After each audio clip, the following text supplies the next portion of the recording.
Benjamin the Bear by Felicia Law, illustrated by Mike Spohr.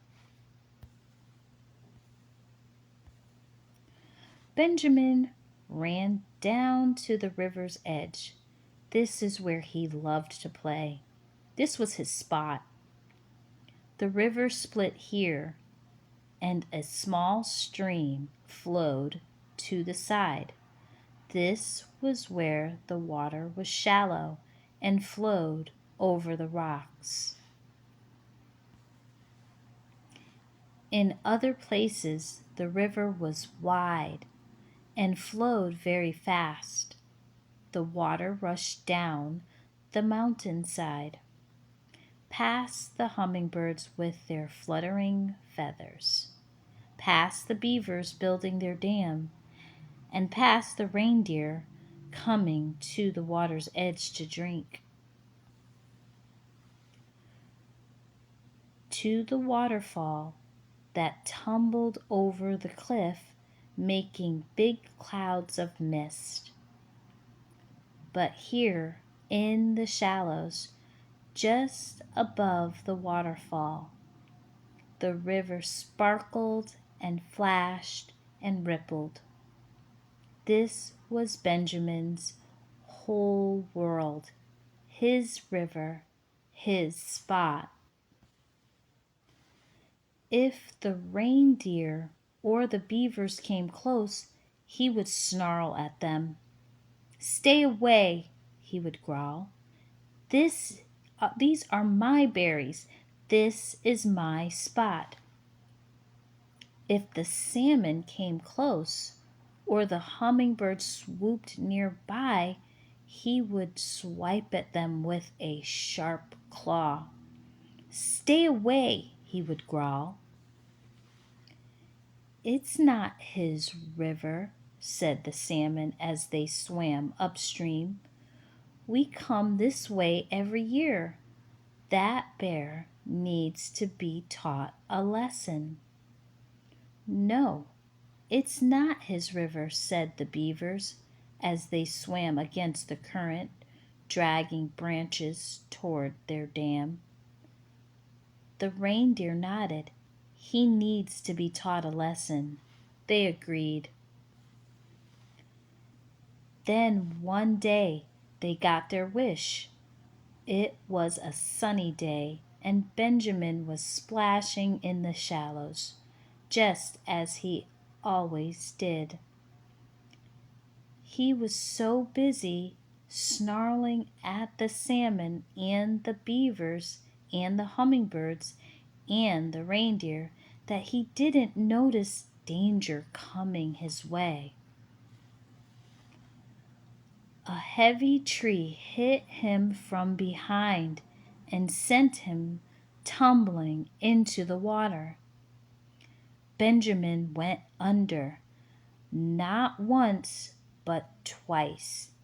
He hated getting his ears wet. He choked and snorted and tried to stand up. But the heavy tree didn't stop. It just kept rolling downstream. The tree rolled Benjamin under again. Now his fur was soaking wet. The tree dragged him underwater. It kept him from reaching the safety of the bank. "Oops," said the reindeer. "The bear's in trouble. Serves him right." "Serves him right," agreed the beavers, and they went back to building their dam.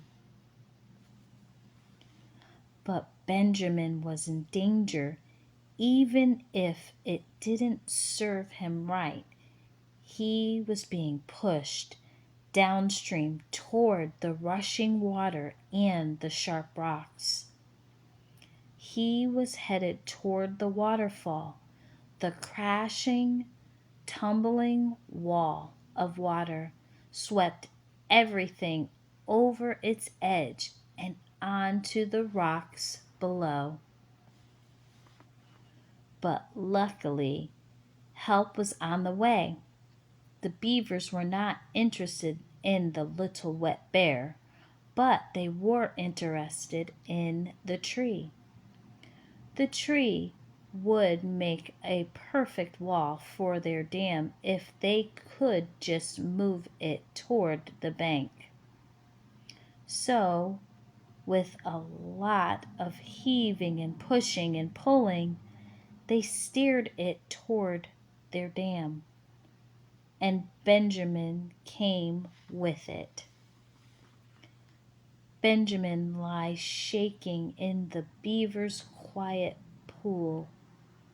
He was too tired to climb out of the water and up the steep bank. "Here," said the beavers, and they gathered around him. "Hold on, and we'll push you out." "Here," said the reindeer, "hold on tight, and I'll pull you out."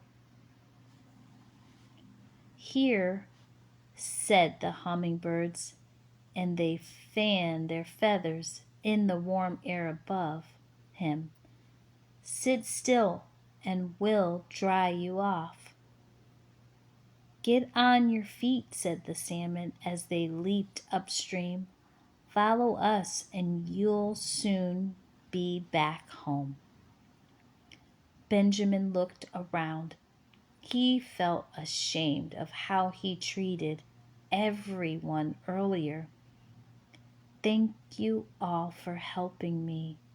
"Well, you don't deserve it," said the reindeer and the beavers. The hummingbirds and the salmon agreed. "The next time we may not be so kind." Benjamin knew they were right. The river belonged to everyone. He decided it would be best to share it and not be selfish.